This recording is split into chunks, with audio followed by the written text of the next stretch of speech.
Nshuti za Shiroza TV1 turabashuhuje. Uri umunyamahirwe kuba ubaye wa mbere ukurikiye iyi video. Uyu munsi tugiye kubagezaho incamake y'ibyo twabasomeye mu bitabo bikurikira. Igitabo bita Rich Daddy, Poor Daddy, Papa w'umukire na Papa w'umukene, cyanditswe na Robert Greene, n'igitabo bita Millionaire Next Door, Richest Man in Babylon, Psychology of Money. Muri make turabagezaho incamake ikubiye muri ibi bitabo byose. Uratungurwa, ariko kuba uri bukurikira iyi video ni amahirwe kuri wowe. Reka mbanze nkwibarize gatoya. Ese ubuzima ubayemo uyu munsi n'ubwawe cyangwa n'ubwabo wakuriyemo? Mbere y'uko mvuga uko umwanditsi Robert yabivuze mu gitabo bita Poor Daddy, Rich Daddy, reka mbanze mbibwirire. Ababyeyi benshi ntibigeze bakwigisha ku by'amafaranga. Si uko batagukundaga, nuko nabo batigeze babyigishwa. Urabizi neza iyo ubwiye umubyeyi uti ndashaka gutangira business, arakubwira ati ibyo si ibyo gukina. Shaka akazi ubanze ube stable. Shaka akazi ubanze ube stable. Usibye n'umubyeyi, iyo ubwiye umugore wawe ko ugiye kwikorera, arahangayika, ahorana ubwoba ko byazakunanira. Twibuke ko ubwo bari umwanzi ukomeye bwatumye benshi bapfa badakize, ahubwo bapfanye ubukene.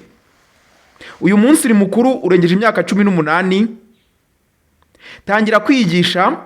Soma ibitabo bya business, kurikira ibiganiro kuri YouTube bya business, iga ubumenyi mu by'amafaranga. Wibuke ko ubukire nyabwo buhera mu bitekerezo. Muri make ababyeyi bawe bashobora kuba baraguhaye urukundo, ariko ntibaguhaye knowledge ku mafaranga. Uyu munsi inkuru nziza nuko ubizi. Ni wowe ugomba guhindura ubuzima bwawe. Nta muntu uzagukiza ubukene kiretse wowe ubwawe. Ababyeyi benshi batwigisha ubukene batabizi, batigira ubwitonzi ku mafaranga, ntibakwigisha uko wakongera amafaranga ngo uzabona akazi keza kaguhemba neza. None ushaje ayo ubona ku kwezi atishyura fagitire zawe zose. Uhura mu madeni nawe urabizi. Ngaho ku mabanke, imodoka yawe ni banke, inzu yawe ni banke, ibintu byose ni amakredi. Ntabwo ubasha kwihaza. Iyo urwaye ntiwamara umwaka udakora ngo bikunde, yewe n'icyumweru nticyashira bataguhembye ku kazi. Ubwo ubuzima bwaba bwahagaze. Bagutinyishije risque, ariko Abafaransa baragira bati qui ne risque rien n'a rien. Udafite icyo ahomba ntacyo aba afite. Kugira ngo ugere icyo ugeraho ni uko utinyuka. Bagutoje umurimo, bagutoza gukora cyane, ariko ntibagutoje kwihangira umurimo. Sisitemu yose yaguteguye kuba umukene. Ishuri, ababyeyi, sosiyete, byose bigutegura kuba umukozi, si umukire. Ishuri rigutegura gukora examen, ababyeyi bagutegura gushaka akazi, sosiyete igushyira mu murongo umwe, ariko nta muntu ugutegura kuba boss, kuba investor, kuba umunyemari. Niyo mpamvu abantu benshi bafite diplome ariko nta mafaranga bafite. Reka turebe uko Robert mu gitabo Rich Daddy, Poor Daddy yabitangiye agira ati: nari mfite ababyeyi babiri, papa w'umukire na papa w'umukene. Mbere y'ibi byose reka mbanze basobanure umwanditsi ni muntu ki. Uyu Robert ni muntu ki? Umwanditsi w'iki gitabo ni Robert Kiyosaki, rwiyemezamirimo, umwanditsi w'ibitabo by'ubukungu, umutoza. Yavutse muri Hawaii muri Leta Zunze Ubumwe za Amerika. Kuki yamamaye cyane? Yamamaye kubera igitabo cye Rich Daddy, Poor Daddy cyahinduye ubuzima bwa benshi. Iki gitabo cyigisha uko wacunga amafaranga, itandukaniro hagati y'abakire n'abakene mu mitekerereze, uko wakuranga amafaranga akorere wowe aho guhora ukorera amafaranga. icyo yibandaho muri iki gitabo. Kiyosaki ahora ashimangira ko amashuri yonyine adahagije ngo ukire. Ukeneye financial education, ubumenyi ku by'amafaranga. Abakurikije amasomo ye bahinduye ubuzima mu buryo bufatika. Kuki utakwifuza kujya muri abo? Ukorera amafaranga cyangwa amafaranga aragukorera? Hari benshi namwe muzi bize amashuri menshi ishoboka ariko batigeze bandikwa mu gitabo cy'abakire. Uyu munsi bakirwana no kwishyura fagitire zose nazo zibagoye. Fagitire yose bageze imbere ibabera ikibazo. Haranira guhindura imitekerereze uvemo umuntu utagorwa na fagitire y'amafaranga ku rurenge ibibazo bya hato na hato by'amafaranga bumukire.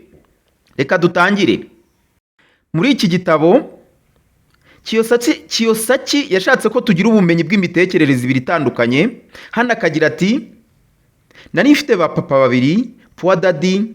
Papa wanjye bwite akaba umwarimu ufite amashuri menshi. Rich Daddy, papa w'inshuti ye, rwiyemezamirimo. Avuga ibitekerezo bibiri bitandukanye biri muri iki gitabo cye. Atangira kuri Poor Daddy ati, jya wiga mwana wanjye. Aya ni amagambo yabwirwaga na se Poor Daddy. Jya wiga mwana wanjye uzabona akazi keza. Rich Daddy nawe ati, jya wiga cyane mwana wanjye uko wakoresha amafaranga aho kugukoresha. Abantu benshi bajya ku kazi bagahembwa bagahita bishyura fagitire, barangiza bati nta mafaranga asigaye, yose yashize. Rich Daddy ati, abakire ntibakorera amafaranga niyo abakorera. Urugero, iyo uhembwe ukagura televiziyo, intebe nziza zo muri salo, akabati keza ko muri salo, amafaranga arashira. Ariko Rich Daddy atuma umukire ashinga salo, akagura ibyuma by'umuziki byinjiza amafaranga, inyungu ivuyemo akazayigura televiziyo n'intebe zo muri salo. Rich Daddy yigisha kubanza gushora mbere yo kwishyura fagitire. Umukene ubonye amafaranga yihutira kugura iPhone nshya. Umukire yihutira gukora akateriye gato gasa n'amatelefone, kagacuruza n'udupiyese duke twa telefone, inyungu ivuyemo akagura iPhone. Menya asset na liabilities. Asset ni umutungo ukuzanira amafaranga. Urugero, inzu ikodeshwa, imodoka ikodeshwa, business, ishoramari. Liabilities, urugero, imodoka idakorera amafaranga, telefone ya buri mwaka uhora uhindura, imyenda yo kwiyemera. Ushobora kuba ufite telefone ya 1.5 miliyoni ariko banki yawe iriho 200,000 gusa. Kuki amashuri atakwigisha gushaka amafaranga?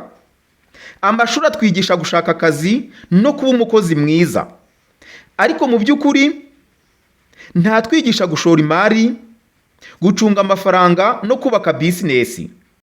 Rich Daddy yarambwiraga ati, abakene bigisha abana babo iby'amashuri abigisha nibyo babasubiriramo. Twigishijwe imibare, shimi na fizike, ariko nta wigeze atwigisha ibyo dukora uyu munsi. Nta wigeze atwigisha uko amafaranga bayongera, nta wigeze utwigisha uko amafaranga bayabyaza andi. Uko wakira mu buryo nyabwo, reka turebe iyi ngingo tuyirebere hamwe. Reka ubwoba no guhorana impamvu, fear na excuses. Abantu benshi ntibakira kubera gutinya gutsindwa, kuvuga ngo nta mafaranga mfite. Rich Daddy ati, gutinya gutsindwa niyo mpamvu abantu benshi batagerageza. Hari abantu batinya gutangira business ariko bakibagirwa ko fagitire z'ubuzima zo batazitinya, ntaho bazihungira. Umukene aragira ati, sinabishobora. Umukire akagira ati, nabikora nte? Aha niho ibintu bihindukira. Umukene abona ibibazo aho umukire abona amahirwe. Kora kugira ngo wige.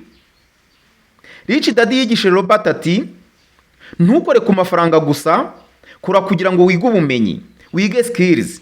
Skills, communication, sales, business. Abantu benshi bakora imyaka 10 ariko experience yabo ugasanga ni umwaka umwe usubirwamo inshuro 10. Ntago biga. Tangira vuba. ntutegereze kuba umukire ngo utangire. Tangira uko ungana. Niba ufite ibihumbi 100, tekereza uko yabyara ibihumbi 120. Niba utabishoboye, umenye ko na miliyoni utazabasha kuyibyaza miliyoni n'igice. Tekereza binini, ariko tangira bingana uko ungana. Ibihumbi 10 ushobora gutangira small business. Ibihumbi 50 ushobora gutangira bito bito. Hari umuntu ugeza ku myaka 30 akijya ku mafaranga ya nyina na se, ngo akazi karabuze. Tangira n'icyo ufite, utangira uko ungana. Tangira n'utwo ufite. Small steps, big result. Kuba umukire si amahirwe, ni discipline. Save, invest, learn. Bika, shora, iga. Kora buri munsi n'utuntu duto. Kugira ngo ube umukire mwiza, biragusaba guhindura imitekerereze nk'uko iki gitabo kibivuga. Gura asset kurusha liabilities. Ibyinjiza amafaranga kurusha ibiyasohora. Iga financial education. Iga uko wakwinjiza amafaranga. Tangira n'utwo ufite. Abakire bagura asset, abakene bagura ibintu bibagaragaza nk'abakire. Muri make, iyo urebye iki gitabo, usanga ari bwo buzima umuntu wese akuriramo.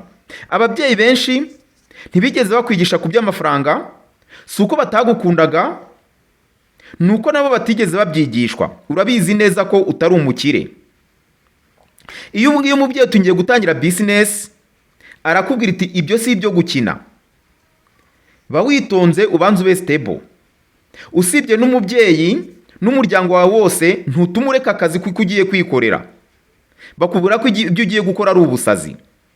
Tangira ukiri mu kazi, ushore bike bike. 30 yinjiye ku kwezi asanga 100, aba 130. 10 ryinjiye ku kwezi risanga 40 wahembwaga, biba 50. 50 yinjiye asanga 500 wahembwaga, aba 550. Ayo si amafaranga make. Hari byinshi yakemura mu rugo. Twibuke ko abantu benshi bazitirwa n'ubwoba. Ubwoba, gutinya gutangira kuri bike bikakubera imbogamizi. Iki gitabo kigaruka kenshi kuri Poor Daddy, papa w'umukene ariko wize cyane. Kikakwereka ibyo yigishije Robert. Kikongera kikagaruka kuri Rich Daddy wari umukire cyane. Kikakwereka ibyo yigishije Robert, ariko mu mitekerereze yabo bombi ni imitekerereze idashobora guhura. Ni imitekerereze inyuranye, umwe imugeza ku bukire, undi imugeza ku bukene. Ababyeyi benshi batwigishije ubukene batabizi, batigira ubwitonzi ku mafaranga. Ntibakwigisha uko yiyongera ngo uzabone akazi keza, akakubwira ko ugomba kwiga ngo uzabone akazi keza kaguhemba neza. None na n'ubu nturakabona. Uhora mu madeni, uhora uguza amafaranga, ntiwihaza mu byo ukeneye. Bagutinyishije risk, bagutoje umurimo gukora cyane, ariko ntibagutoza kwihangira umurimo. System yose warerewemo, watojwe kuba umukene. Mu ishuri, ababyeyi na sosiyete bose bagushyize mu murongo umwe wo gukorera abandi. Ntibagushyize mu murongo wo kwibera umukire, wo kwibera boss. Ishuri rigutegura gukora examen, ababyeyi bagutegura gushaka akazi, sosiyete igushyira mu murongo umwe, ariko nta muntu ugutegura kuba boss, kuba umushoramari, kuba umunyemari. Niyo mpamvu iyo wize ni byiza cyane. Iyo utongeyeho ubumenyi bwo kwikorera, iyo utongeyeho ubumenyi mu by'amafaranga, ntukira. Reka turebere hamwe ingingo y'ubukene bw'ibitekerezo. Ikibazo si amafaranga make, ikibazo ni ibitekerezo bike ku mafaranga. Iyo wakuriye mu muryango uvuga uti amafaranga yarabuze, abakire ni abanyabyaha, business iragorana cyane, ibyo bihinduka porogaramu mu mutwe wawe. Ugakura utinya amafaranga menshi, wumva ko kuba umukire atari iby'umuryango wanyu. Ubwoba bwo kuba umukire. Abantu benshi batinya kuba abakire batabizi. Yego nibyo. batinya gutakaza amafaranga, batinya ibyo abantu bazavuga, batinya guhindura ubuzima. Ugasanga umuntu aravuga ati ibyo si ibyanjye, ntawe iwacu wapfuye utyo, ntawe iwacu wigeze atunga imodoka, ntawe iwacu wigeze ukira. Reka nkubwire ukuri, niba ukomeje gukora ibintu nk'ibyo ababyeyi bawe bakoze, uzabona ibisubizo nk'ibyo babonye. Niba barabaye abakoze ubuzima bwose, ntibigeze bakora ishoramari, ntibigeze bakora bizinesi, nawe uzaba uko. Ntushobora gutera ibishyimbo ngo uvuge ko urarura pizza cyangwa urarura inyama. Icyo utetse nicyo warura. Ntugomba gukomeza gushinja ababyeyi bawe, ariko ntugomba no gukurikira inzira zabo zose buhumyi. Icyo bisaba ni ukububaha, ariko ukihangira inzira yawe, kuko ubuzima bwawe si copy paste. Reka nkwibarize, ese ubuzima ubayemo ubu ni ubwawe cyangwa ni ubw'umuryango wakuriyemo? Andika muri comment uti ndahindura ubuzima bwanjye. Niba ugeze hano uri mu bantu 10% bashaka guhindura ubuzima, niba ukurikiye iyi video ukaba ugeze hano, uri mu nzira nziza. Igihe cyose utarahindura ibi, amafaranga azakomeza kuguhunga. Aya ni amabanga abakire badashaka kumenya. Niba wumva ibi bikubabaza, nuko ari ukuri. Burya ukuri kuraryana. Hari ibanga rikomeye Kiyosaki yatangaje muri iki gitabo. Aragira ati, ubwenge bwawe, imbaraga zawe, n'ubushobozi bwawe n'umwanya wawe byose bifata ubyerekeze kuri business yawe. Mu by'ukuri, kutagira business yawe bwite niyo yaba nto, ni nko kwikuramo ubwonko ukabujugunya. Ntago twasoza iyi video tutababwiye ko uyu rwiyemezamirimo Ali Ford wasabye abenjeniyeri be kumukora moteri ya V8. Abenjeniyeri bose icyo bahurijeho, bashubije yuko bidashoboka. Arababwira ati mukomeze mugerageze, amafaranga ndayabaha, ariko iyi moteri ndayishaka. Bwa mbere byaranze, umwaka wa mbere biranga, byakomeje bityo, ariko yanga kuva ku izima. Agakomeza ati mugerageze muvumbure ukuntu imodoka yagira silenderi 8 V8. Kubera umuhate wa Ali Ford, byarangiye uyu munsi tubona imodoka yitwa V8 mu muhanda, kubera ko yagize umuhate. Nawe muri business biragusaba umuhate, biragusaba icyizere. Banza wiyizere, hindura imitekerereze, iga. Ntugere hano muri iyi video ngo uhave udakanze subscribe, ukore like, ukore share, kugira ngo amasomo y'ubutaha ajya kugeraho ku gihe.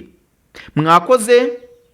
Tuzakomeza ibi biganiro igice cya 2 mu kiganiro gitaha. Mwakoze cyane.